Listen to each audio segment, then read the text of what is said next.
안녕하세요. 교육진담 입시 무엇이든 물어보세요 시간입니다. 아이고 벌써 스튜디오에 활력이 넘치는 거 보니까 위너스의 손지용 대표님 오셨습니다. 그쵸. 반갑습니다. 반갑습니다. 예. 예. 아유 뭐 훈쌤 나오셨습니다. 예. 뭐 항상 뭐 옆에 있죠. 제 옆에 없으면 제가 막 이렇게 허전해서 방송 진행을 못해요. 그 예고해 드렸던 대로 이제 수능에 대한 이야기를 할 수밖에 없죠. 예, 그쵸. 예. 뭐 할 말이 되게 많으실 것 같은데. 그 지구과학 선택한 이과생들은 어떡합니까? 그러게요. 네. 진짜. 이번 수능의 가장 특징적인 측면이 이과 학생들의 지구과학이 배신을 한 거죠. 엄청나게 배신 예, 당했다고. 그것 때문에 지금 거의 많은 학생들이 그죠. 우리가 이런 단어 쓰면 안 되지만 패닉에 빠졌다 이렇게 이제 얘기할 수 있는데 16만 명이에요. 16만 명. 지구과학을 선택하는. 이게 우리나라가 그러니까 학생들이 이 지구과학을 너무 사랑해요. 예. 그래도 그것도 작년에 비해 줄은 거예요. 작년에 17만 명이었는데 학생 수가 그냥 줄어서 네, 학생수가 또 줄다 보니까 16만 명인데 4만 명이 줄어든 상황에서 예. 1만 명밖에 안 줄었다는 건 이건 뭐 엄청나게 지구과학에 대한 선호도가 높아지는 거죠. 비율적으로는 더 높을 것 같은데, 그죠? 엄청났습니다. 이거 충격에 또 빠져 그다음에 그러다 보니까 나중에 이제 또 최저에 또 문제도 생기고 지금 1등급 컷이 42점이죠. 42점. 제일 과탐에서는 그래서 제일 지금 어렵다고 봐야 됩니다. 나머지 뭐 물화생은 1컷이 47점. 예. 근데 이제 지구과학이 42점이 나왔으니 지금 이제 엄청난 이제 차이를 보이고 있는 거죠. 지금. 어떻게요? 그렇게 나오면 제일 힘든 친구들이 어떤 수준의 친구들인가요? 중간 학생들. 중간 학생들. 최저 맞추려고 과탐 지구과학 선택해서 수능 최저를 어떻게든 맞추려고 했었던 학생들의 모든 전략이 그렇죠. 사라지게 되면서 그러니까 논술을 못 보는 상황이 만들어지게 되죠. 그렇게 되면. 그러니까 물화생이 어차피 두 개를 봤는데 그러니까 나머지는 기대를 안 해요. 물리나 화학, 생명 이쪽에서 체제를 맞춘다는 건 애들이 체제를 맞출 전략적 과목을 선택하는 애들이 보통 지구과학에다 이제 포커스를 맞추고 수능 체제를 맞추려고 노력을 하는데 올해 이렇게 지금 1컷이 42가 나왔으니 지금 큰일 난 거죠. 그래서 저희도 지금 논술 직전 대비들을 하고 있는데 성균관대, 중앙대 이쪽 아이들이 많이 안 보이고 있습니다. 아이고 참. 안 와. 네. 학생들이 성균관대 안 와. 뭐 최저 영어 2등급 나머지 2개 합사 그다음에 중앙대 3개 합육인데 지금 애들이 안 보이고 있습니다. 그 예를 들어 이제 정시나 논술 배치를 위해서 이렇게 예정된 면담들 해주겠다라고 한 그런 부분들이 있는데 캔슬 많이 됐어요. 그러니까 아예 그 상담도 하러 안 오시는 분들도 계세요. 이과 지구과학이 우린 재수한다. 심각하구나. 그냥 재수하겠습니다. 이렇게. 왜냐면 뭐 논술 자체가 수학이 또 중위권 학생들에게 저희가 교육뉴스 브리핑에서 말씀드렸지만 이제 수학이 중위권 학생들에게 그 되게 경우에 따라서 되게 힘들게 나온 거거든요. 이렇게 문제가 나왔을 때는 그러면 이제 애매해지는 거죠. 점수가. 그러면 제 학생들 같은 경우에는 그냥 재수를 선택하겠다. 이렇게 이제 돌파구가 없으니까 그런 어떤 속상한 결정을 하게 되는 거죠. 올해 이제 정시 수능의 가장 이제 좀 두드러진 부분은 아무래도 인원이죠. 19년 대비 인원을 보면 작년 2019년은 59만 4,924명. 올해 수능은 54만 8,734명. 약 46,190명. 7.8%가 지금 인구가 준 거예요. 예, 근데 기사 보니까 막 40만 명대로 실제 시험 본 인원 40만 명대 나왔다. 결시율이 11%. 예, 그래서 제가 좀 더 말씀드릴게요. 지금 거기에 이제 재학생이 5만 4천 명 정도가 줄었고요. 반대로 재수생은 늘었어요. 당연하죠. 작년에 불수능이었으니까. 그죠? 그러니까 재학생은 줄고 재수생은 늘고. 거기다가 이게 54만 8천 명은 수능 접수 인원이에요. 접수 인원. 그런데 실제 이번 수능 1교시 국어 응시 인원이 이거 50만 명도 안 됩니다. 49만 명입니다. 일단 안 와. 최초라면서 40만 명대로 떨어진 게 또 처음이라고. 처음이죠.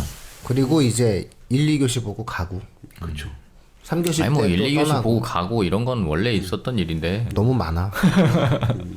그래서 제가 이 전체 인원이 감소를 했는데 재학생이 54,000명 정도가 줄고 재수생이 반대로 6,700명 정도가 늘어났단 말이에요. 그러면 이 재학생들이 어떻게든 힘들어지겠네. 수시 쪽에서 승부가 안 나오고 정시로 넘어오면 이건 뭐 또 불을 보도 뻔한 일 아니겠습니까? 어렵죠. 올해 같은 경우는 특히나 이제 중위권 학생들 같은 경우 그 재수생들이 그래도 유리했죠. 원래는. 왜냐면 기본적인 문제풀이 능력들이 있기 때문에 조금은 유리해야 되는 게 원래 이치적으로는 맞아요. 근데 물론 이제 우리가 아직은 이제 최종 점수가 안 나왔기 때문에 저는 수능 당일날 교육뉴스 브리핑 진행을 하면서 내용을 봤는데 제일 궁금한 게 뭐였냐면 과탐이었거든요. 아 근데 과탐은 안 떠. 그렇죠. 나중에 뜨니까. 네, 나중에 뜨니까 과탐이 안 떠요. 국영수 컷만 나오고 그래서 국영수 문제를 보고 그렇다고 뭐 제가 뭐 지구과학 문제를 푼다고 이게 어려운지 쉬운지 알 수도 없고 물어봤는데 뭐 선생님들은 다 괜찮았다라고 얘기를 했는데 예, 학생들이 느끼는 어떠한 체감적 좀 어려웠어요라고 얘기를 했는데 이런 폭망 수준으로 우리가 이렇게 상당히 어려운 그런 내용이 만들어진다라고 하는 지금 것은 충격적인 결과죠. 이 지구과학은요. 이게 이제 내년에는 수능이 2015 개정으로 된 수능이잖아요. 교과 개정된 수능인데 이게 지구과학이 이제 내년은 또 지구과학을 선택하려는 아이들이 예, 천체가 빠지는 또 그렇죠. 줄이려고 그게 올해 가장 어려웠던 지구과학 세 문제가 죄다 천체거든요. 천체 관련해서. 근데 내년 수능에는 또 천체가 이게 빠져서. 천체가 빠져. 네. 그럼 이게 이거 어떻게 해야 되는 거지? 내년까지는 그러니까. 좀 지켜볼 수가 있겠죠. 그러니까 이거 지구과학도 또 신중해야 되는데 사실 저희가 이 팟캐스트를 진행하면서 대표님 알겠지만 저는 계속 나올 때마다 얘기했어요. 지구과학 인원이 16만 명이고 작년에 17만 명. 근데 인원이 이렇게 제일 많으면 어쩔 수 없다. 왜냐하면 4%를 잘라야 되기 때문에 문제에 변별력을 줄 수밖에 없다. 그럼 계속 얘기는 했었던 거거든요. 그런데 이번 제일 오답률이 높은 세 문제 자체가 전부 다 천체였다는 거예요. 네. 그러면 내년에는 새로운 교과가 되면 천체가 빠진다는 얘기예요. 그러면 천체가 빠졌지만 또 지구학 2 내용 중에서 또 내용들이 또 일부 원으로 들어오거든요. 근데 이게 이제 암기 쪽 내용들이 굉장히 또 많은 내용인데 아무리 우리도 맨 처음에는 뭐 2, 3년만 해도 지구학은 진짜 꿈의 과목이다. 뭐 그렇게 하면서 우리에게 희망을 주는 과목이었잖아요. 근데 인원이 점점 늘면서 갑자기 이제 지구가 점점 어려워지는 거죠. 변별력 때문에. 그러면 내년에도 만약에 지구과학이 이 인원이 또 많이 선택이 된다면 어쩔 수 없이 문제의 변별력은 줄 수밖에 없다는 얘기예요. 그러니까 지구과학도 이제는 선택을 하실 때도 신중하게 한 번 정도 더 생각을 하셔야 된다. 지금 현재 그 내년도 학생들이 사실 가장 힘든 상황이잖아요. 그렇죠. 입시를 치르는 과정에서. 그래서 고2 학생하고 이제 고1 학생하고 이제 수능에 대한 접근이 좀 달라야 되는데 내년에 수능 같은 경우에는 요 지구과학에서 천체가 빠지는 점, 그다음에 수능 출제 범위가 좀 달라지는 점, 요 점을 좀 우리가 주목해야 되는 거고 고등학교 1학년 같은 경우에는 인구가 줄어드는 점, 그다음에 의대 입학 정원이 사상 최고인 점, 그다음에 약학대학이 신설되는 점, 이런 점들이 이제 수요 공급의 균형이 저는 현재의 입시 제도에서 결정적으로 이 수요 공급의 균형추 자체가 무너지는 게 고1로 보고 있거든요. 고1로 보면은 우리나라의 어떠한 사교육 시장이라든가 우리나라에서 나타나고 있는 그동안에 치열했던 교육 경쟁이 상당히 완화된 모습을 현재의 고1서부터는 볼 수 있다라고 하는 거고 마지막으로 가장 불행하게 수능을 치러야 되는 애들이 이제 고2가 남았는데 그 학생들에게 또다시 불행을 던져준 게 뭐냐면 이게 지구과학이 천체 이외에서 어려워야 돼요. 그러면 감을 잡을 수 있어. 근데 천체 세 문제가 어려웠는데 내년에 수능에선 천체가 빠지면은 이거 정말 곤란할 것 같아요. 굉장히 많은 고민거리를 현재의 고2 학생들은 좀 안게 되는 것 같아요. 안타깝네요. 그렇죠. 그다음에 이제 또 개인적으로 그런데 우리 손 대표님은 그럼에도 불구하고 네. 문제를 어떤 단원이 중요한 게 아니라 예. 어디서든 어렵게 낼 수 있다. 그렇죠. 마음만 먹으면. 네, 마음만 먹으면 어렵게 낼 수 있다. 그러니까 16만 명, 17만 명 이 정도 선택하면 필연적으로 어렵게 내니 그냥 애초에 자기가 좋아하는 과목, 자기의 전공 분야에 해당되는 과목에 대한 과탐을 선택하는 게 나을 것 같다. 그렇죠. 예, 그렇죠. 이게 저희가 항상 하는 얘기인데 이게 또 생각같이 또 안 돼요. 근데 또 그게 그럼에도 불구하고 지구과학을 선택하는 건 그게 제일 쉽기 때문에 그런 거 아니에요? 이해하기가 쉬우니까. 네, 그렇죠. 애들 입장에서는 그래요. 물리, 화학, 생명을 보는 것보다 어쨌든 지구과학은 내 머릿속에 뭐가 들어오니까 그걸 선택하는 것 같은데 근데 내 머릿속에 들어오는 수준 이상의 문제들이 막 나와버리는 게 문제잖아요. 그러니까 지구과학은 문제를 조금만 꽈도요. 그러니까 이게 물리나 화학 같은 경우는 공식 대입, 식 세우고 주어진 거에 대해서 숫자 이렇게 개입해서 어느 정도 계산을 해서 떨어지는 게 딱딱 떨어지는 게 나오는데 지구과학은 사실 말장난하기 쉽잖아요. 그러니까 그걸 조금만 좀 꽈놓으면은 한도 끝도 없다는 얘기예요. 이거 말장난하는 거면 국어 잘하는 친구들이 잘 보는 건가요? 뭐든지 올해 사회문화도 사실은 국어 잘하는 학생이 잘 봤거든요. 그래요? 네, 그래서 그거는 뭐 원래 수능이라는 시험 자체가 변별력을 갖게 되는 상황이 만들어지면 언어적 독해가 바탕에 깔려있게 돼요. 그래서 언어적 독해가 있는 학생이 3등급 받기가 쉽지가 않아요. 대부분 다 2등급 정도? 2등급 중반? 요 정도는 조금만 공부하면 지적인 측면을 조금만 채워주면은 애들이 좀 어느 정도 등급은 받는 걸로 알고 있어요. 그런 또 질문을 많이 받았습니다. 작년 수능, 그러니까 국어, 영어, 수학, 과탐 이렇게 해갖고 작년 수능하고 올해 수능, 뭐 당연히 이 모니터링을 해보면은 뭐 작년보다는 그나마 좀 괜찮았다, 조금 쉬웠다라는 그런 평가들이 의견들이 많이 좀 모이는데 그것 때문에 그래요. 국어 보고 나니까 좀 해볼만 했거든. 영어도 조금 작년보다 조금 어느 정도 그렇죠. 할만했고요. 국어는 당연히 조금 뭐 작년이 너무 쉬웠는데 어려웠어요. 근데 지금 1등급하고 2등급 차이를 보면 지금 먼저 이제 수학 같은 경우도 사실 지금 몇 년째 지금 수학이 1컷이 90이 계속 유지하고 있죠. 네. 올해 또 90이잖아요. 그러니까요. 그건 하나네. 그런데 작년 92점 1컷 표점이 126점이었어요. 근데 지금 올해 지금 예상하는 표점이 92점인데 130이란 말이에요. 그럼 이건 어려우네. 작년보다 어렵다. 어려웠던 거죠. 예.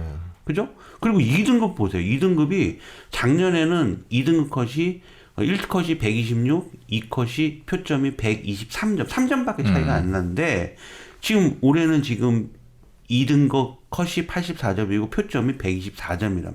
6점 차이가 난다. 이건 뭐냐면 상위권과 중위권이 굉장히 차이가 지금 많이 벌어지고 있다는 얘기. 그런 또 저희가 나오고 있어요. 그래서 이게 좀 쉬운 수학은 솔직히 이 표점을 본다면 결코 작년보다 제가 볼 때는 쉽지 않았었던 것 같아요. 수학의 변별성은 상위권 대학들에게는 맞춰진 거죠. 그렇죠. 그러니까 되게 이제 요 변별력은 굉장히 잘 만들어진 것 같아요. 네, 요 1등급 라인과 2등급 라인을 이제 어느 정도는 좀 정해졌다라고 볼 수가 있겠죠. 그죠. 그러니까 스카이, 그다음에 의대, 그다음에 뭐 서성한 요 정도 중경외시 요 정도 대학들은 자기 표준 점수에 따라서 이렇게 경계 라인을 좀 잘 정할 수 있게끔 만들었어요. 이건 또 어떻게 생각하세요? 수학 나영이요. 지금 84점이거든요. 수학 나영은 수학 나영은 아니 근데 이게 원래 문과 문제가 학생들이 어려워서 그 문제를 어렵게 내서 그런 게 아닌 것 전 풀어보진 같은데요. 않았는데 딱 지금 면접 준비하고 있는 학생이 네. 그 친구요? 딱그 좀 정도만 전에? 좀 전에? 딱 그 정도 나왔거든요. 진짜요? 걔가? 그러니까 왜요? 원래 수학을 그렇게 이제 잘하는 학생은 아닌데 이제 정말 전략적으로 어떻게 생각하고 왔냐면 못 풀게 생긴 건 그냥 넘어가겠다. 근데 너무 많았던가? 라고 생각하고 아니 원래 그러니까 그 점수가 사실은 약간 올라간 점수예요. 근데 그러니까 원래 수학 점수가 그렇게 높지 않았다고요. 근데 그것도 이제 사실 수학 점수가 높지 않았던 거는 이제 실수를 많이 해서 그랬던 것도 있는데 이번에 문제를 풀면서 그냥 못 풀게 생긴 거 다 제끼고 풀 것만 풀었는데 딱 그 점수 나온 거죠. 그러니까 약간이라도 자기한테 난이도가 있는 것 같다. 그럼 그냥 다 넘겨버린 거예요. 그렇게 넘기고 났는데 1등급 컷이 나오는 거지. 어이 자식거. 수십 년 전 내 모습이 떠올랐어. 맨날 설명회 때 했던 내 모습이잖아요.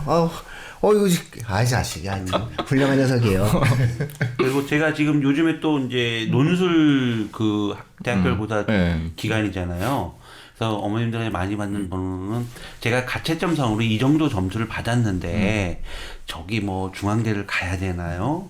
뭐 성대를 가야 되나요? 이런 또 전화를 또 많이 받고 있습니다. 그렇죠. 예, 그게 예. 또 가장 중요하죠. 그죠. 예. 그래서 이제 제가 이렇게 보면은 일단은 그런 문의를 할 때 보면은 또 그런 학부모님들은 성적들이 또 괜찮더라고요. 괜찮은데 그래도 예를 들어서 저한테 제시했던 가채점상의 점수나 등급을 보면 뭐 예를 들어 서강대라든지 뭐 성균관대가를 수시에 합격을 해도 뭐 그다지 뭐 손해 보는 점수는 아니다라고 제가 이렇게 말씀드리면은 뭐 그렇게 해서 가서 또 응시하고 보시더라고요. 그래서 그런 질문들을 또 많이 받고 있고 혹시나 뭐 또 그런 부분들이 궁금해하시면 뭐 전화 주시고 하시면 제가 언제든지 응대 또 해드릴게요. 이건 사실 저 방금 그렇죠. 보고 살짝 놀랐는데 수학 나영의 1등급이 지금 84점 컷인데 표점이 134점이 나와요? 그렇죠. 지금 그래서 올해 만약에 수학 잘 보잖아요. 문과에서 올해 수학 잘 보면 어디든 가요. 어디든 갑니다. 134가 나오고 있어요. 여기서 만약에 예를 들어서 이건 뭐 끝나요. 예, 올해 뭐 예를 들어서 수리 나에서 어느 정도 높은 성적을 받았다. 그럼 이제 정해지는 거죠. 야. 그러니까 정확하게 말씀드리면 올해 정시는 문과생 같은 경우는 수학으로 자격을 결정돼. 얻고 그 다음에 이제 자격증을 획득한 다음에 이제 국어가 어떻게 나왔니에 따라서 이제 대학에 합격되고 불합격되고 문제죠. 그러니까 아주 노골적으로 말씀을 드려서 수리 나 점수를 1등급 받고 90점 넘긴 다음에 BIS 문제를 풀면 들어가는 거예요. 아니 BIS 문제를 못 풀어도 사실 국어에서 점수는 상당히 높게 받을 수 있어요. 그거 하나 날려도 네, 상관없는데 아무 문제가 없게 돼버렸어요. 점수상으로는. 점수상 자체는 그렇죠. 사람들이 언론에서 자꾸 얘기해서 그런 건데 그 문제가 딱 보니까 그 문제가 어렵겠더라고요. 2,300자예요. 그게 2,300자 그 장지문 문제. 올해는 이제 그게 언론에서 BIS라고 얘기하는데 사실 언론이 의도적으로 수능이 끝난 다음에 가장 난이도가 늘 높았거든요. 작년에도 국어의 난이도가 좀 이렇게 1등급 컷 때문에 좀 높았지만 사실은 작년을 제외하고는 대부분 다 수학이었거든요. 근데 그 부분에 대한 언급을 잘 안 해서 제가 약간은 좀 왜 의도적인가? 라는 생각이 좀 들었는데 역대 항상 수학이 수능에서는 변별성을 담보했었죠. 변별성을 좀 담당했었는데 올해 같은 경우는 확실하게 좀 어느 정도 두드러진 것 같아요. 이과는 눈에 띄지는 않지만 인문사회 쪽은 확실하게 수학을 가지고 수리 나에서 변별성이 유지가 된 거라고 봐야 되겠죠. 아니 인문사회 쪽에 수학이 저게 그러니까 84점이면은 어쨌든 한 16점 나간 거잖아요. 네. 이게 그렇게 틀릴 만한 문제들이에요. 저 모르겠어요. 저는 뭐 풀어봐도 잘 모르고. 그 친구랑 대화를 나눠보시라니까요. 아니, 이게 그 친구는- 우리가 못 푸는 게 있어요. 다 푸는 게 아니라니까. 아니 그러니까 그냥 넘겨야 돼. 수학 이렇게. 점수가 보통 이제 문과 애들이 수학 치다 보면은 수능 당일날 가서 수학 점수 생각보다 많이 떨어지는 걸 많이 봤는데 이번에 본 친구들은 거의 자기 점수가 유지된 상태로 그냥 오더라고요. 그래서 이번에 수학 문제는 어떻게 된 거였지라고 생각이 들었는데 그러니까 원래 한 수학을 90점 초반 정도 맞던 학생이 한 80점 후반, 88점, 89점 이 정도 왔던 걸로 기억을 하는데 수학의 그 나머지 문제들은 문과 애들은 손대기가 되게 어려운 문제들이 나오는 거예요. 그러니까 제가 이거를요. 우리 이과생한 저 선생님한테 안 물어보. 선생님들은 물어보면요. 다 쉬웠어요. 선생님들이니까 그렇게 쉬웠다고 얘기하는데. 대화 안 해요, 그래서. 그래서 그러니까 좀 물어보나 많아요. 선생님들한테는 제가 진짜 이거 물어봐서 우리 이과 92점 나오는 논술에 와갖고 저도 왜냐면 오늘 방송 때문에 궁금해서 물어봐요. 야, 너 이거 나영 문제 좀 봐봐. 그랬더니 학생한테 물어본 거야. 이과 학생한테. 이과 학생. 그러니까 이과 학생이 이렇게 보고 92점 나온 애가 이렇게 대충 이렇게 보더니 그러니까 뭐 이렇게 어렵지 않고 쉬웠다. 근데 이게 이 문과 학생들한테는 좀 그러니까 이과 학생들이 봤는데 나영을 그 문제를 보니까 안 어렵다. 뇌의 문제다. 아니 뇌 문제라 이거 문제의 너무 문제인가? 위험한 발언 아닙니까? 뇌 문제는 제가 이렇게 얘기해야 청취자분들이 확실하게 느낌이 오신다 이거죠. 제가 그걸 아니, 왜 물어봤냐? 네, 문제가 난이도가 있는 거냐 없는 거냐. 그러니까, 어? 근데 이거를 선생님한테 물어보면 선생님 당연히 좀 쉬웠다라고 얘기하는. 근데 사실 특이한 사례가 뭐냐면은 원래 이과 최상위 학생들에게 수학의 변별성이 그렇게 압도적인 과목이 아니었어요. 최근 몇 년 사이에. 근데 아마 올해 유독히 수리나가 최근 사이에 가장 변별성이 있게 되는 거죠. 그러니까 이게 수능이 운이라는 게 뭐냐면은 올해 수학을 되게 잘 보고 국어에 대해서 이제 기본을 했던 학생이라면 올해 수능이 유리했던 거예요. 근데 작년 수능은 국어를 되게 잘하고 예, 수학을 좀 힘들어하는 학생들이 작년 수능을 보면 유리했던 거예요. 그래서 예를 들어서 작년에 국어를 좀 잘하고 수학을 힘들어했던 학생이 너무 안타까우고 좀만 1년만 더 하면 좋겠다 싶어서 재수를 했을 때 그 학생들의 성공 가능성은 올해는 드물게 만들어지게 될 거예요. 왜냐하면 올해는 국어가 쉬워지면서 수학이 상대적으로 어려워지면 이 경우에 있어서는 아마 수학이 기대했던 점수도 안 나오고 국어는 작년만큼 나오고 뭐 이런 결과가 만들어지면 1년 동안 재수를 한 보람이 없게 되는 거죠. 그래서 사실상 우리가 수능의 공정성을 이야기할 때그 변별력과 어떤 난이도에 대한 조정 자체가 매년 일관되게 유지한다는 것 자체가 사실상 불가능에 가까운 거거든요. 그런 면에서 특정 과목에 대해서 잘하고 못하는 것에 따라서 사실상 수능이라고 하는 것의 결과치 자체가 달라질 수 있어요. 그런 것들은 또한 염두에 둬야 되니까 요 난이도가 유지가 된다. 라고 우리는 어쨌든 예상을 하고 접근을 해야 되는 거잖아요. 그래서 언제나 보면은 작년 수능을 전제로 올해 수능 전략을 짜는데 또 바뀌어. 그쵸. 예. 작년에도 바뀌었잖아요. 작년에도 바뀌고. 그래가지고 또 올해, 결국 작년 기준으로 올해 또 바뀐 거잖아요. 국어 수학이 문과 학생들 같은 경우 체인지가 된 거잖아요. 그러니까 그런 내용들을 놓고 본다라고 했을 때는, 수능이 작용하는 운적인 요소가 저는 이 부분이라고 생각해요. 과목별 난이도 조정. 근데 올해 같은 경우에는 국어랑 수학 이 두 가지 어떤 과목들 속에서 국어는 예년 평균 유지한 게 맞아요. 92점이면 이게 뭐 이렇게 쉬었다고 볼 수도 없는 그렇죠. 거거든요. 네, 그리고 2등급 컷이 역시 국어도 84점으로 나오잖아요. 그런 내용을 놓고 본다면 그리고 1등급 표준 점수가 132점이잖아요. 그럼 이거 자체가 이렇게 뭐 쉬웠다라고 볼 수는 없는 거거든요. 그래서 어느 정도 점수는 보장이 된 거거든요. 예, 그러니까 그런 내용을 놓고 본다라고 했을 때는 예년을 유지를 했는데 상대적으로 이제 수리나가 너무나 어려워서 문과 학생들 같은 경우에는 수리나를 잘 보면은 정시에서 상당히 유리한 이런 결과가 만들어지게 된 거고. 과학 같은 경우 이제 이과 학생들 같은 경우에는 사실상 올해의 변별력의 변수는 지구과학에서 나온 거죠. 뭐. 그렇죠. 네, 그러니까 이게 얼마나 어이가 없어요. 그러니까 나는 기계공학과를 가고 싶은데 수능은 지구과학이랑 화학을 선택한 학생 같은 경우에는 차라리 그냥 물리를 하지. 그렇죠. 이런 어떤 생각이 좀 들 수도 있는 거죠. 내가 정말 피했는데 점수는 또 안 나오고 이러면서 수능이 가지고 있는 어떤 구조적인 한계가 또 올해에도 그대로 또 드러났다라고 볼 수가 있을 것 같아요. 일단 점수가 나오고 나면 누구나 다 속상해요. 네. 야, 이거 오답률이 오답률 95% 이런 거는 많아요. 오답률 그래서 95%. 수학에서 푸는 애들은 저거 풀었으면 수학 가형의 30번 킬러 문제 오답률이 제일 많은 게 이제 지금 95% 지금 네. 나왔거든요. 98%도 있지 않았나요? 그리고 99점 몇 프로도 있었죠? 예전에. 그래요? 네. 풀지 말라는 거지? 네, 그렇죠.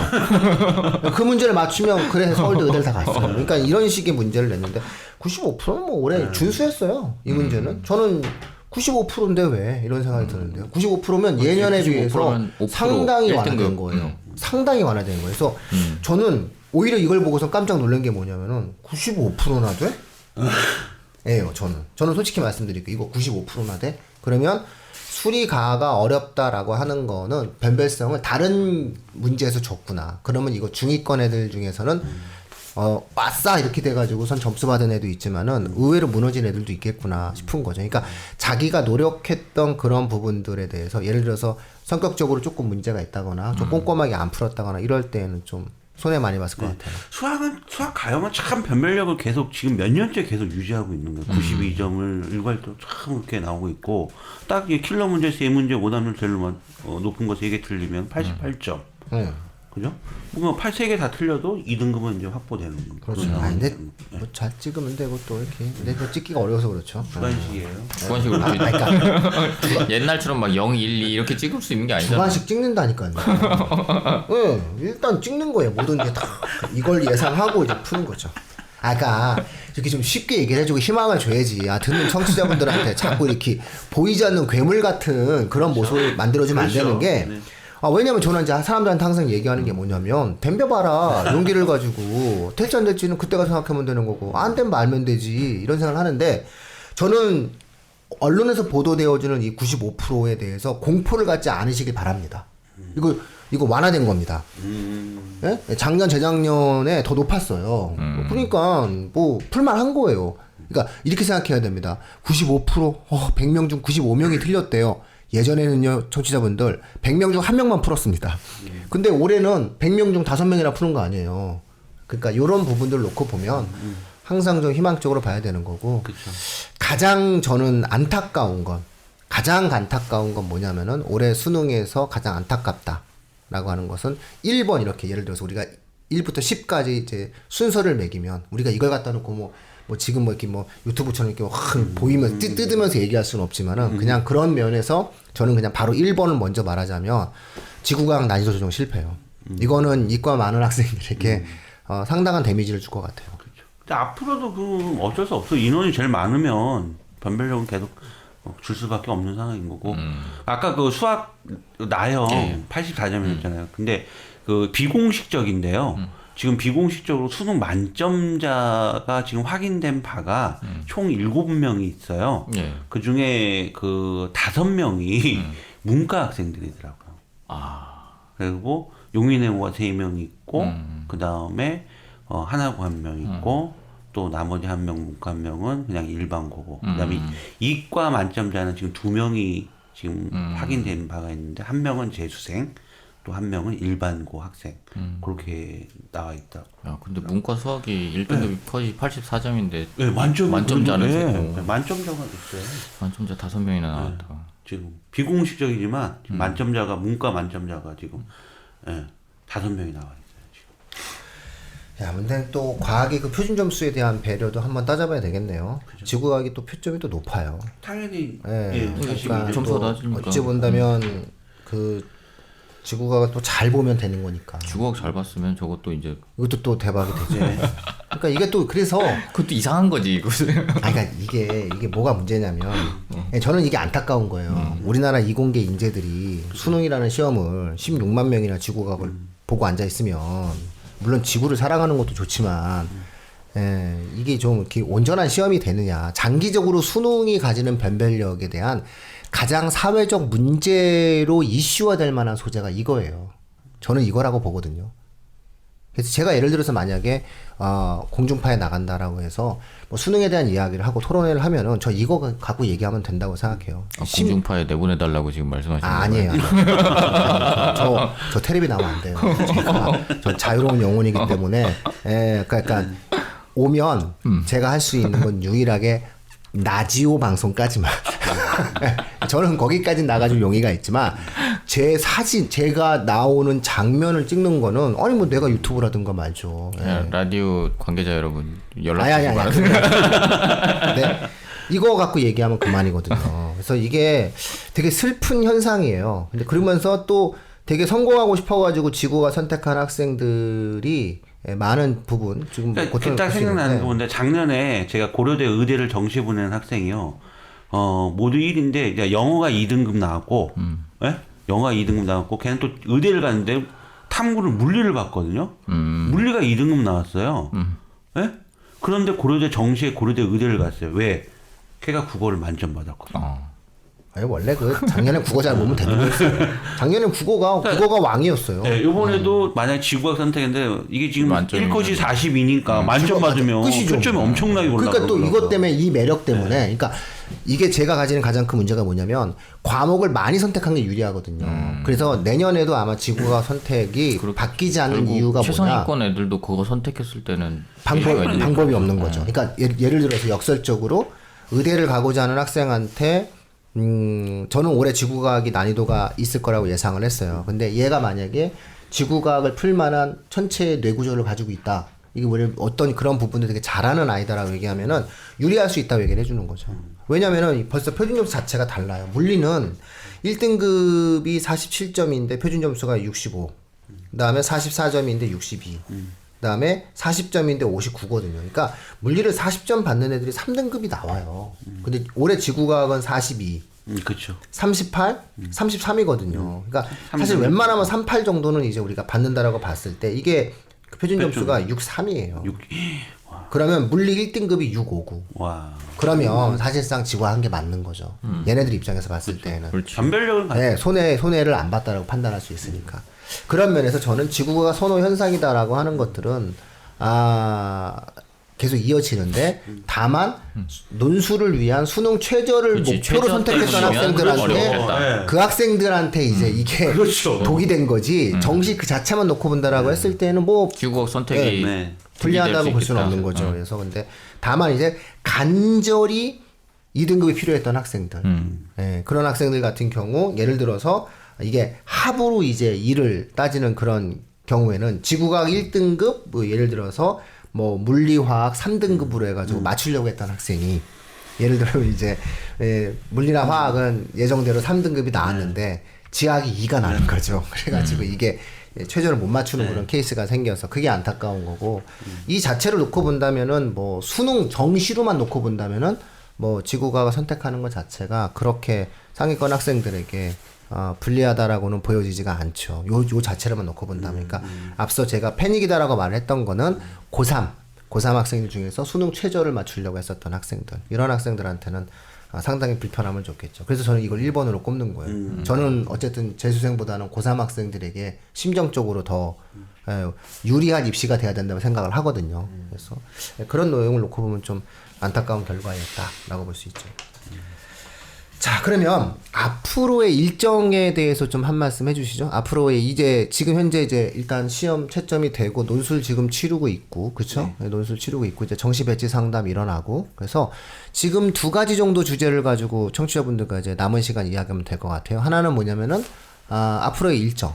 그 다음에 요번 수능이 주고 있는 의미에 대해서 이제 고등학교 1, 2학년 중학교 학부모님들에게 저희가 드리는 어떤 제언들 요런 것들 요 2가지 주제로 이제 저희가 뭐 마지막으로 좀 한번 마무리 지으면 될 것 같은데 근데 대표님 다음 일정이 이제 어떻게 되죠? 고3 학생들이나 재수생 학생들은? 이제 12월 10일이 수시가 1차 이제 발표가 네네. 이제 아직 뭐 최초 이제 마지막 발표가 12월 12일 날 다 될 거예요. 그리고 이제 제가 정확하게 지금 날짜를 지금 저기를 안 해왔는데 일단 정확한 날짜는 조금 이제 저기 되는데 그 다음에 수시 최종 그 등록 끝나면 이제 또 정시가 한 27일 정도. 예, 27일부터 네. 그럴 것 같아요. 그래서 또 정시도 진행이 되는 거고. 아무튼 이제 수시가 안 되면은 이제 정시가 정시가 되는데 수시 일단 뭐 최초 발표가 12월 10일 맞고요. 예. 그다음에 맞고 그다음에 등록은 12월 13일. 그다음에 정시 원서 접수는 12월 26일부터 31일까지 그렇게 진행이 되네요. 그렇게 되고. 그러니까 수시가 다 끝나면 이제 또 정시로 또 넘어야 되는 상황인 거고.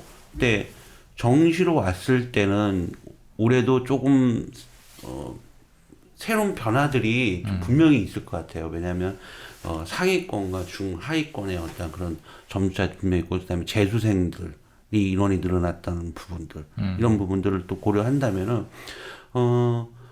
예상치 못한 또 합격과 그런 일들이 또 벌어질 수 있어요. 작년, 그러니까 2014학년도가 그런 적이 있었어요. 2013학년도까지 수학 가나를 교차 지원 학교들, 국민, 광운, 세종, 숭실 이런 대학들이 2014에 수학 가형으로 지정을 했거든요. 그때 굉장히 많은 변수들이 벌어졌어요. 올해도 또 그런 또 변수들. 올해는 술이 나 때문에 이 한의대 교차 지원 허용하는 데는 뭐 자연계 학생들 필요 넣으면 안 돼요. 이거 어떻게 이겨요? 수리 가를 예를 들어서 수리 나를 얘가 뭐 거의 96점 받은 애가 한의대나 한번 가볼까? 라고 했는데 예를 들어 뭐 교차를 허용하는 데가 있으면은 뭐 얘를 이길 자는 없을 거예요. 그러니까. 네. 그러니까. 수학에서 점수가 인문 쪽에서 수학 점수가 확 올라가면 정시에서 갑자기 이게 작년에 국어였거든요. 그러니까 작년에 국어만 잘 보면은 의대를 웬만하면 갔거든요. 그러니까 그런 케이스가 나타나요. 그러니까 이게 내년에 어떻게 될지 또 몰라요. 국어 수학은 언제나 이런 식으로 이제 활동이 되는데 자연계 학생들 같은 경우는 수리가랑 국어가 올해 어느 정도 균형이 맞춰졌는데 인문사회 쪽 학생들은 이제 수리나와 국어가 이제 격차가 좀 많이 벌어진 거죠. 근데 내년은 또 어떻게 될지 모르니까 항상 저학년 청취자분들은 이게 국어 수학의 변별력과 난이도에 따라서 수능의 전체적인 구조가 좀 뒤집어질 수 있다라고 생각하시고 국어 수학 수능은 국어 수학이다라고 그런 마인드를 갖고 있는 게 어느 정도 의미 있는 결과가 나온다라는 거고 이과 학생들 같은 경우 과탐 그다음에 문과 학생 사탐은 이제 2학년 때부터 신경 쓰면 된다. 좀 탄탄하게 좀 만들어가야 되겠다. 이렇게 이제 겨울방학 보실 것 같아요. 겨울방학 때부터 공부하고 그렇게 준비를 하시면 될 것 같아요. 백지 상담 또 관련된 내용들 진행하면은 또 이번에도 또 팀 많이 푸실 거죠? 지금서부터 쭉 얘기하고 있어요. 우리 손 대표님께서 이제 팁을 좀 풀 거다. 밑밥을 엄청 깔고 계세요 지금. 그래야 좀 교육진담을 위해서라면. 그렇죠. 그래서 지금 밑밥 풀고 있으니까 오셔서 지금 제가 주변에도 얘기하고 있어요. 이과에 저 수능 본 사람한테 그분이 이렇게 좀 잘 구멍을 잘 찾아. 이번 논술 수시에서도 구멍 잘 찾았어. 이렇게 해가지고. 근데 이게 또 알려지면 작년에 숙대가 저희가 방송하고 난 다음에 그거 21대 1인가 이렇게 넘었어요. 그래서 제가 그때 약간 좀 반성을 좀 한 것도 있죠. 반성을 한 것도 있습니다. 그것도 고민이에요, 솔직히. 근데 올해는 좀 어느 정도 예상되어지는 경우의 수가 있잖아요. 올해는 학생에 따라서 정확하게 뭐 이과 학생들 중에서 최고로 유리한 학생은 지학 잘 본 학생. 그다음에 문과 학생 중 최고로 유리한 학생은 수리나 잘 본 학생. 이거예요, 그냥. 이걸 통해서 이제 만들어지는 과정이니까 거기에 따라서 이제 움직이는 거죠. 그러면서 이제 국어 베이스를 어느 정도 갖췄냐가 이제 올해 관건이 될 것 같아요. 자, 나머지 학생들 이제 예비 학생들한테 좀 이렇게 강조하고 싶으신 내용들이 있나요? 뭐 중등 엄마들이나 뭐 이렇게 그 고등부 1, 2학년 어머님들. 아무래도 이제 제가 보는 관점에서는 국어에 대한 부분을 좀 얘기를 하고 싶어요. 저는 왜 국어에 같으냐면은 수능 인원이 이제 밑에 학년들과 중학생들 같은 경우는 정시 인원이 좀 늘지 않습니까? 네네. 그럼 뭐 기정사실화 되어 있는 거 아니겠습니까? 그러면은 늘다 보면 저는 제가 25년 동안 수능 본 아이들의 성적들을 좀 분석한 결과 제가 이 국어 아니어도요 수학이든 과학이든 다른 과목에서도 이 수능 성적이 잘 나오는 아이들의 공통점을 제가 봤더니 이 독서량하고 좀 굉장히 좀 많이 연결되어 있는 것 같더라고요. 그래서 왜 그럴까 생각했더니 그런 독서를 하면서 얻는 그런 어휘력들 이런 부분들이 굉장히 제가 볼 때는 수능에 많은 도움을 주고 있는 것 같아요. 제가 볼 때는. 그리고 뭐 검색하시면은 제가 궁금해서 검색도 했어요. 수능 성적과 독서량. 그랬더니 진짜 그 SBS에서 거기 그 부분을 다큐로 또 만들었더라고요. 그래서 뭐 제 주관적인 생각보다 또 한번 공식적으로 이렇게 그런 방송들이 있으니까 정시가 늘고 또 이런 쪽에서 늘었을 때 우리의 학습 방법이라든지 이런 부분들도 조금 뭐 개선해야 되지 않을까라는 부분이 있고 마지막으로 요거는 이제 어떤 부분이냐면 수학 때문 이과생들이 수학 때문이 이제 수학 성적인데 재학생들이 가장 이 패턴들을 어떤 식으로 끌고 가냐면 3학년 때 대부분 고3들은 내신으로 미적분을 대부분 많이 하거든요. 학교별로 보면은. 그러면은 아무래도 또 내신을 좀 생각하다 보면은 이 내신의 1학기, 2학기를 1학기를 또 끌고 가면은 중간 기말까지 끌고 가다 보면은 6월이 넘겨져요. 그러면 계속 미적분 쪽만 이제 다루게 될 수 있다고요. 근데 수능은 이과 같은 경우에 이제 수원, 그 다음 이과생들의 수원, 확률통계 미적분이란 말이에요. 그래서 또 그런 또 패턴들을 좀 너무 그쪽에 빠지는 것보다 내가 교과를 중점으로 공부를 해야 될 아이냐 아니면 수능도 어느 정도 좀 준비를 해야 되는 학생이냐를 잘 분석해서 판단해 주시길 바라겠습니다. 네. 뭐 좋은 말씀 감사드리고요. 뭐 나중에도 저는 말씀드리겠지만 올해 뭐 수학 방송을 수학에 대한 이제 세부 방송, 그 다음에 이제 국어에 대한 세부 방송 이렇게 좀 한번 해드려야 될 것 같거든요. 수능이 끝나면 이제 재학생들한테 겨울 방학쯤 되기 좋은 그 직전에 한 12월 달쯤 정도 되면 저희 입시 무엇이든 물어보세요에서는 아무래도 이제 그 학원 선택이라든가 이런 시기가 다가오기 때문에 시간표를 짜잖아요. 그러니까 그때에 맞춰서 이제 이번 수능을 바탕으로 한 국어는 어떻게, 뭐 수학은 어떻게, 이제 요 방송 때 제가 그거 좋은 것 같아요. 네, 제가 당연히 이제 작년에도 어느 정도 했거든요. 그래서 이제 요 방송을 이제 좀 저희가 해드려야 되는데 그때 뭐도 말씀드리겠지만은. 만약에 수학이 이런 식으로 이제 그 전체적으로 중위권 학생들에게 조금 이제 불편하게 이제 시험이 출제가 된다면 뭐 누가 뭐래도 선행에 대한 어떠한 니즈보다는 심화에 대한 니즈. 그러니까 요거는 이제 저는 선행이라는 표현과 심화라는 표현을 좋아하지 않아요. 그런데 어쨌든 그냥 청취자분들이 이해하기 쉬운 형태의 어떠한 언어로 설명을 해드린다면 저는 선행의 시대보다는 심화의 시대가 왔다. 이렇게 이제 어느 정도는 확실하게 이제 이런 쪽으로 방향이 만들어진 게 아니에요. 왜냐면 술이 나가 이게 진도의 양이 절대로 문과 학생들이 못 따라갈 진도의 양이 아니거든요.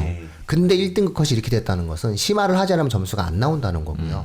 그 다음에 킬러 문항의 난이도가 앞서도 말씀드렸잖아요. 95면 잘 나온 거라니까요. 그러면 이건 결국은 나머지 문제가 어려웠다는 건데 예전에는 되게 쉽게 풀 수 있는 문제를 쉽게 풀지 못하게 냈다는 건데 그러면 결국은 어떤 단원이든 깊이 있는 공부를 해나가야 된다. 이게 또 왜 또 이런 것이 확장적으로 우리가 해석을 해야 되냐면 현 고등학교 1학년 같은 경우에는 수능 수리가의 시험 범위가 확 줄어들잖아요. 공통 수학이랑 그 다음에 선택 수능으로 바뀌게 되는 거고 문이과가 모두 공통으로 수학을 보기 때문에 정시 수학에 있어서의 관건이 되어지는 것은 결국은 공통 수능이라는 게 수리다. 현재의 어떤 문과 수학 정도의 수준인 거고, 그 다음에 이제 선택 수능이 확통이랑 미적 정도의 상황이 만들어지기 때문에 문이과가 공통으로 경쟁하는 상황 속에서의 정시 수능의 전략에서는 결국은 인문사회 상위권 학생이든 이공계의 상위권 학생이든 중위권 학생이든 해당되어지는 영역에 관련된 내용을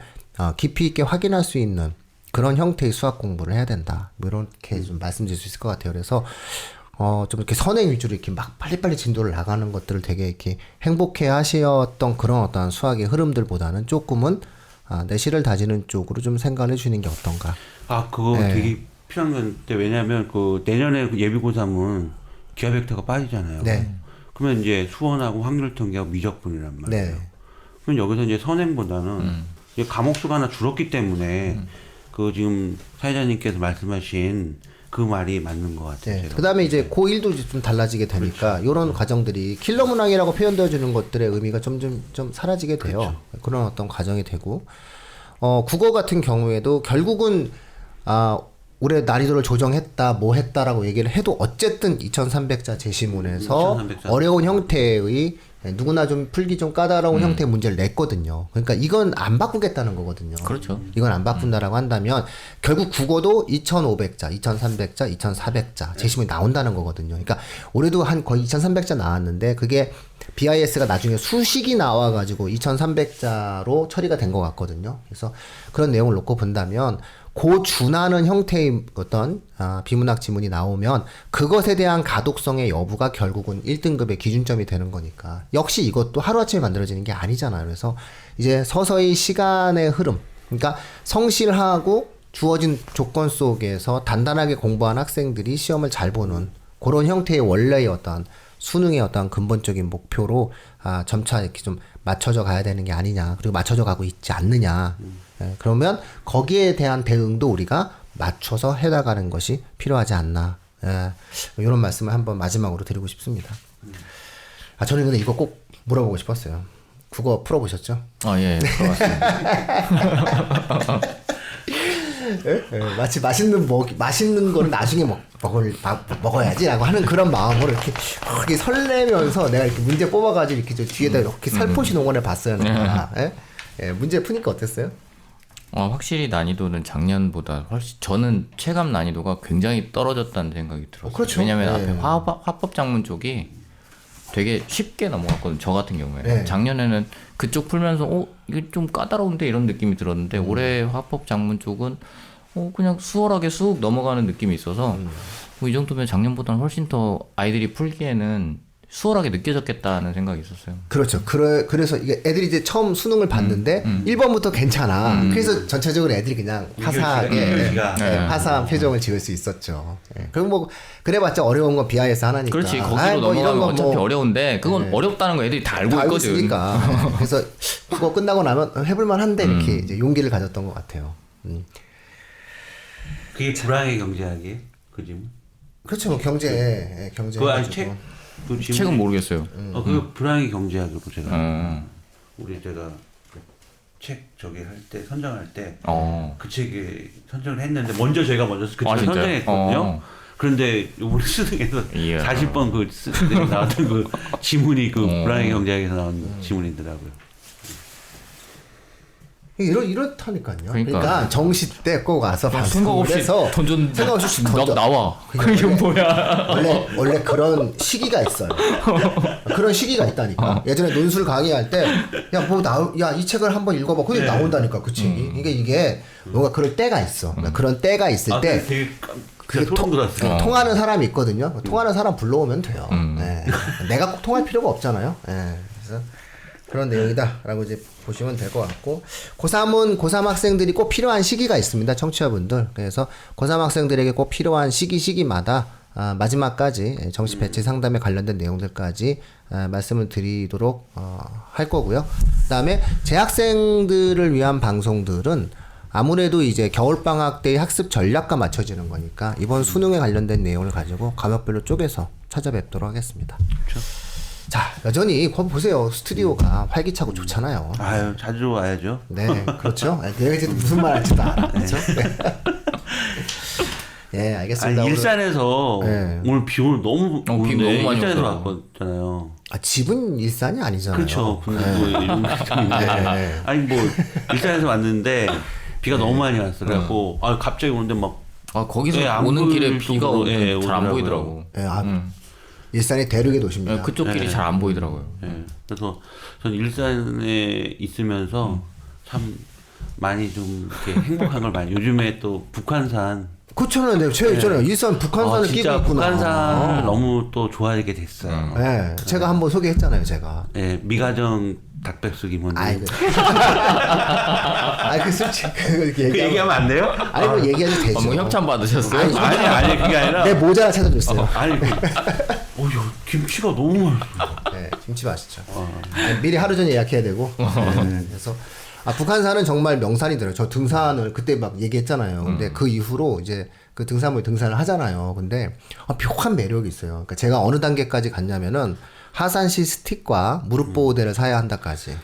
그럼 필수다라는 것까지 아직 안 제가 빌려서 썼죠. 당일날 살 것처럼 그렇게 말. 제가 원래 그렇죠, 뭐. 저 수문벽 갈래다가 2번 이틀 때 지금 못 가고 있습니다. 이게 사정이 막 그때마다 생기더라고요. 아니 일산 분들은 그냥 북한산이 네, 맞아요. 이 뒷산이니까 앞산이구나. 앞산 느낌이니까 그냥 앞산 올라가듯이 올라가면 돼요. 이게 그래서 야 이런 느낌이다. 제가 북한산 올라가면서 이건 조금 이제 여담인데 우리가 풍수지리적으로 따질 때 풍수지리를 따질 때 한양의 주산이 북한산, 다시 말해서 그것이 조선왕조 이씨의 어떠한 그 조선 왕실의 산이거든요. 그러면 앞산이 뭐냐라고 얘기했을 때 그 앞산이 관악산이에요. 관악산이 화산, 다시 말해서 그 오행으로 따졌을 때 불의 그 기운이 넘친다 해서 경복궁을 창건할 때 이렇게 불이 좀 났어요. 그래가지고 경회루를 파고 그 다음에 불을 먹는 해태상을 세우고 그 다음에 우리나라 현판 중에서 유일하게 숭례문만 세로 현판이에요. 세로 현판인 이유가 예자가 불을 상징하는 거라 위아래로 불을 막는다라고 해가지고 가로로 안 세우고 숭례문만 세로 현판을 세웠거든요. 근데 이제 딱 보면서 느낀 건데 이게 이제 조산이거든요. 관악산이. 여기 서울대학교가 있잖아요. 그래서 조산, 신하의 산이에요. 그 다음에 이제 북한산. 어떤 이런 느낌이고, 그 다음에 배산 임수에서 임수가 한강이 아니라 청계천이에요. 이런 어떤 느낌을 이제 보는데, 제가 이렇게 관악산도 올라갔거든요. 며칠 전에는 또. 연주야. 네, 그러면서 북한산 올라갔거든요. 산은 북한산이던데요. 보세요, 제가 북한산 얘기하니까 지금 분량 나오잖아요. 분량 아니에요. 이건 아니고. 청취자분들이 이제 원래 수능 방송 하면 저는 이렇게 너무 힘들어요. 그래서 그 산이나 아니면은 뭐 이렇게 낚시나 각자의 취미, 뭐 에어로빅이나 저도 그런 중에서요. 그런 그렇게 뭐 이렇게 운동을 수능 하시도 준비하고 힘들었으니까 정말 가벼운 마음으로 이렇게 한번 산책하듯이 북한산 올라가면 아니, 가벼운 마음으로 막 올라갈 수 있는 산은 아니잖아요. 북한산이 말고요. 청취자분들 지금 이 위너 승준 대표님은 북한산을 올라가지 않고 그 밑에서 밥을 먹는 겁니다. 그러니까 절대로 가벼운 마음으로 남산 가실 수 있는 가세요. 사람은 남산. 아니고요. 케이블카 타고 남산. 무슨 식당이 그렇죠. 비닐하우스야. 둘레길 이런 데 걸으면 되는 거고요. 근데 좀 이렇게 몸을 움직이시고 이렇게 좀 이렇게 육체적인 리프레시를 하시면 그 기분이 한결 나아집니다. 그리고 혹시라도 이 방송을 들으시는 고3 어머님들이 계시다면 마지막까지 희망의 끈을 놓지 마십시오. 그리고 마지막까지 최선을 다하는 거고 언제나 희망적인 어떠한 모습을 갖고 노력을 하셔야 되는 거고 그 과정 중에서 만약에 필요한 부분이 있다면 뭐 저희한테 연락하시면 저희가 부족하지만 언제든 성심성의껏 도울 수 있도록 노력하도록 하겠습니다. 저 그 얘기 해도 돼요? 네. 저 요번에 무료로 해준다는 거. 무료로 해야죠. 네. 그러면 공익적이니까 괜찮은 거죠. 그럼요. 제가 항상 얘기했잖아요. 지난번에 자꾸, 그 말씀도 하셨어요. 돈 받고 하면 안 돼요. 돈 받고 하면 안 돼요. 힘들어져요. 그래서 저번에 무료로 다 하세요. 무료로, 잘하셨어요. 해준다는 거 제가 말씀. 그래서 그렇죠. 특히 교육진담 청취자 여러분들 일산에 계시는 청취자 여러분들 혹시 고3 학부모 네. 계시면 정식 컨설팅 제가 네. 무료로 해드리겠습니다. 네네. 아니 뭐 다 가면 되죠. 뭐. 아니 어떻게 하시려고? 아이고 다 그냥 하다 보면 다 돼요. 그리고 또 막상 무료라고 하면 잘 안 와요. 아 그래요? 무료라고 하면은 괜히 신뢰성이 떨어진 듯한 느낌이 나서 별로 안 오세요. 돈을 내시는 걸 되게 좋아하시는 분들이 의외로 대한민국에 많아요. 진짜 그런 거 같아요. 근데 청취자분들 그냥 정시 배치 상담은 정해진 규칙성이 있어서 저희가 또 그 부분 얘기할 테니까 마지막까지 좀 즐거운 마음으로 이렇게 가볍게 산책하시고 만약에 컨설팅하는 그런 비용을 책정해 놓으셨다면 그걸로 자녀들 고생했으니까 닭백숙 드시고 저희한테 오시면 저희는 또 그런 부분들을 가지고 진행할 수 있도록 하겠습니다. 아이고 오늘 늘 오실 때마다 반갑습니다. 마치도록 수고하셨습니다. 하겠습니다. 감사합니다.